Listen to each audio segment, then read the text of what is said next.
What we're going to be playing with today is some of the poses that we'll play with in this sequence are inspired by this essay of Iyengar in the Tree of Yoga. And it's called Effort, Awareness, and Joy. In this essay, Iyengar, two different places. One place he says that in any yoga pose, he says two things are required: a sense of direction and center of gravity. So knowing where is your center, literally your center of gravity, and where is this mysterious center, and what is the sense of direction. And when I read that sentence, it really struck me, because I thought, I don't think I really always know that. Very rarely, actually. If I'm really honest with myself, at every moment, do I know that? Am I aware of that? So he says there's that, these two things. And then the other thing is that the weak part is the source of the action. It is true that in analysis, you dissipate energy at first. So I think we can all probably agree on that. And then he says, later you will not. And that is why effort will become less. Direction will come. And when you go in the right direction, wisdom begins. Then wise action comes, and you no longer feel the effort as effort. You feel the effort as joy. Let's begin with Adho Mukha Svanasana. Take your attention to your hands and your feet. So bringing your awareness to your base. So if we first look at your hands, actually lift your head and look at your hands and observe. Edwin, can you spread your fingers? Is that, or do they slide? Okay. So open up the skin on the palms of your hands and fill your hands, the skin on the palms of your hands, with your awareness. And then take your outer arm strongly in towards the median line, not just the forearms, but the outer upper arm. Revolve the inner upper arm towards the ceiling and the outer upper arm back towards your thighs. And then without losing that, release your head down as you press your thighs back. But keep your attention on your arms. Keep your mind filling your arms. Even though you can't see your arms with your eyes, it's as if you had 1,000 eyes in the palms of your hands. And given that there are like 20,000 nerve fibers and an inch of the skin on your fingers, there's a huge opportunity for sensitivity in your palms. And then listen through your palms to, is it the outer hand? Is it the inner hand that's bearing weight? Am I shifting more to one arm? See if you can feel. Keep your awareness on your arms, on your hands specifically, and notice if it feels as if the weight is shifted more to one arm or the other. Okay. Now bend your knees and come to Adho Mukha Svanasana. Take both knees down at the same moment and press your buttocks back towards your heels. If you need a blanket or something behind your knees, you can do that. Our mission is to try to sense when we're shifting away from a part, because that's giving us information of some sort of dormant weakness. So the weak part is the source of the action. So when you feel that you shift away from that area, see what happens if you can actually press that limb more fully into the floor and ask it to fulfill its dharma, which in this context is to bear your weight, okay? And to help move your thighs back, because that's the sense of direction, to get your pelvis back over your legs, okay? So start with the arms, and then we're going to shift our attention to our legs, okay? So come back one more time, and before you come all the way up, just look at your palms and point your middle finger directly forward for right now. But then at the same time, revolve your outer upper arms back towards the wall behind you. That's it. And attempt to roll the skin from the little finger side of your hand towards the thumb mound. So, and then notice, do you have a texting thumb? Are you still on your iPhone? Okay.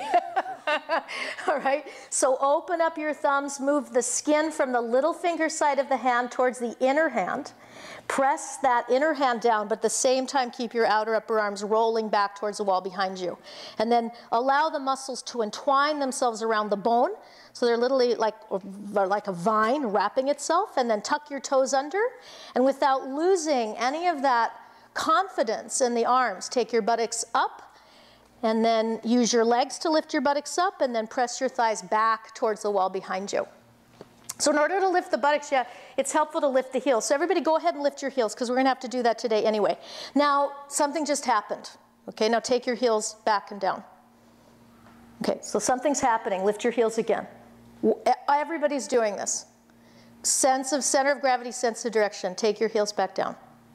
Okay, now bend your knees and come down. What just happened? Happened right in everybody.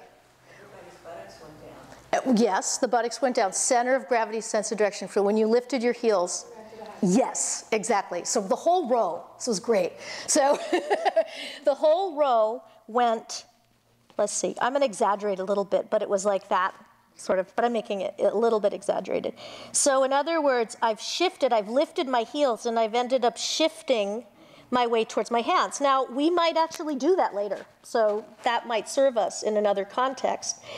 But being able, when Guruji says in that essay, at every moment to know.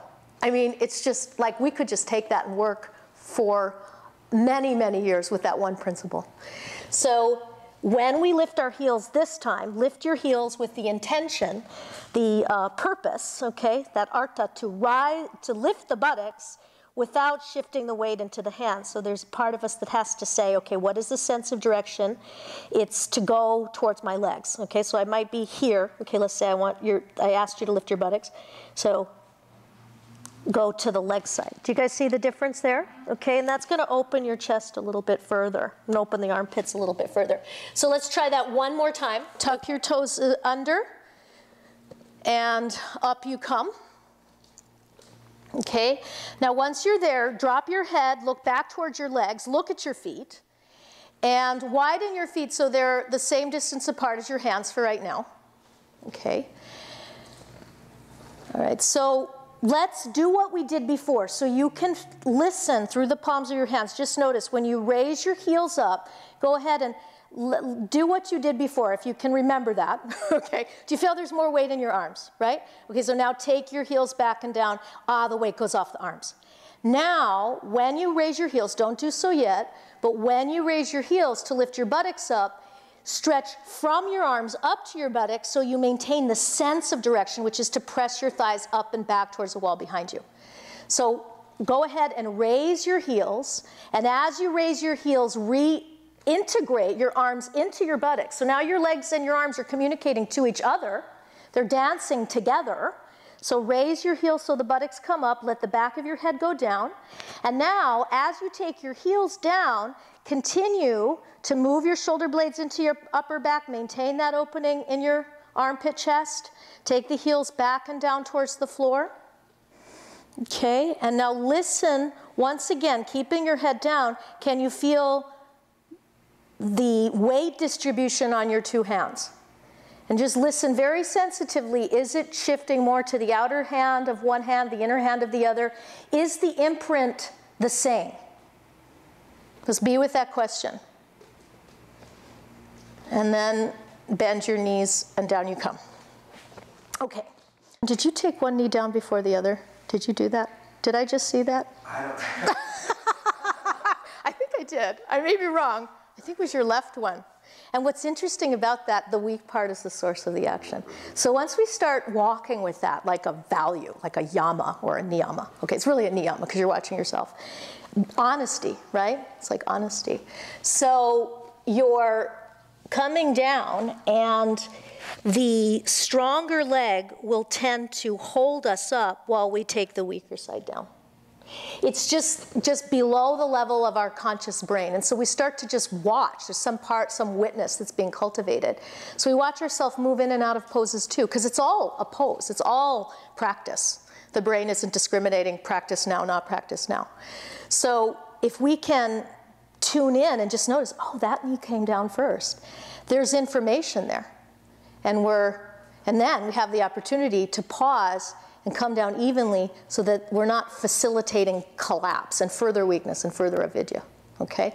So when you come out of dog pose, see if you can see as much as possible to make the movements symmetrical. Now what we're gonna do, we're gonna work with our feet briefly for later on. And I'm gonna turn my back on you so you can see my feet. So I'm on all fours, and this pose Chaturangasa. Okay, so it's not Chaturanga Dandasana, but Chaturangasa, so four-limbed pose. And right now, I have my toes tucked under, and I'm attempting to move the skin. So on our hand, we were moving the skin this way, like this, and yet revolving the skin on the upper arm the opposite direction, so there's a rinsing or wringing of the skin and muscles. Now, with the feet, I'm turning the skin, we're attempting to move it like this, okay, from the inside out. So it's almost like the outer edge of the foot is coming back towards my knees, and the inner heel and the big toe mound are pressing further and further away from the head. And then I'm going to try to maintain that and squeeze the outer ankles and shins in as I sit back on my heels. And the feet will want to do things like that. Do you guys see that? Okay, so my intention is to maintain this skin turning and the inner heel and the big toe mound reaching back towards the wall behind me as I squeeze those outer ankles and shins in towards the median line. And there's some other things that happen when I do that. Okay, so let's see how we do. Now, if you have a knee injury, you'll probably have to put a blanket there. Okay, your toes also might bother you, so you can. If you have lack flexibility in your toes, you can pad the floor, even a lot, okay, so that your feet sink down a bit, you know, or use a wedge board, okay? So let's see what happens. Everybody come to all fours and bring your feet together, okay? And then have your arms just a little bit in front of your shoulders, maybe just an inch or so. And then even before we go anywhere, pressurize your hands, because our intention is not to have our mind just on a specific part of the body, even though that's where we're focusing on our feet right now, but to feel how our hands are communicating with our feet, okay? So our intention is to move the inner feet back, but we're going to use our hands to help us with that, all right? So pressurize your hands into the floor, almost like you're pushing the mat away from you, so that your toes are getting a bigger stretch. Do you feel that? Okay, now move the skin from your big toe mound. So if you could take your mind, if you could see behind you, you have that capacity, and to move the skin from the big toe mound to the little toe mound, from the inner heel to the outer heel. Draw your outer ankles and shins in towards the median line. Keep that action. Again, inner heel skin towards the outer heel skin, big toe mound towards the skin, towards the little toe mound, and then keep stretching this heel, Edwin. That inner heel, that right inner heel.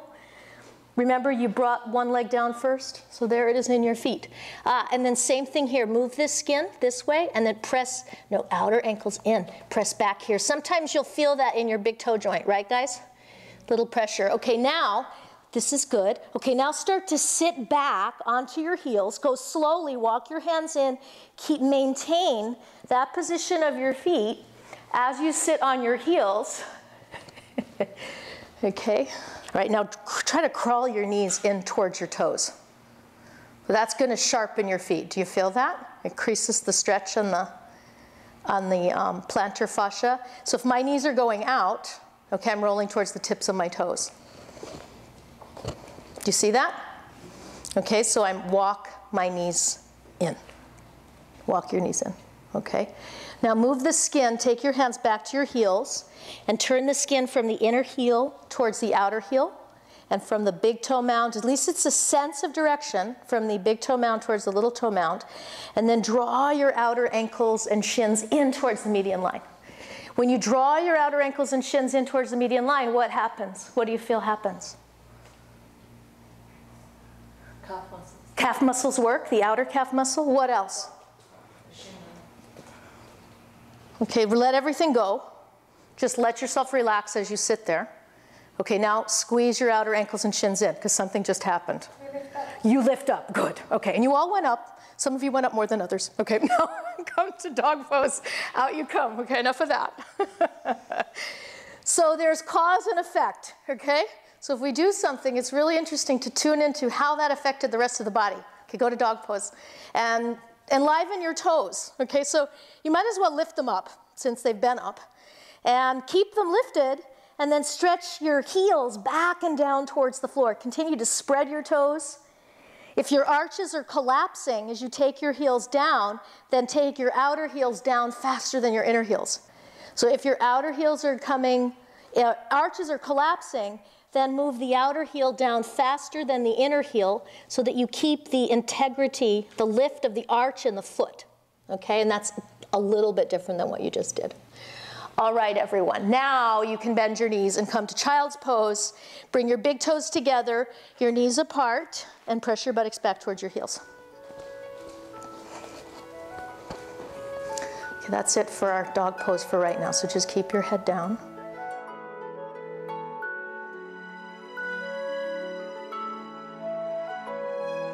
If you can actually press that limb more fully into the floor and ask it to fulfill its dharma. And up you come.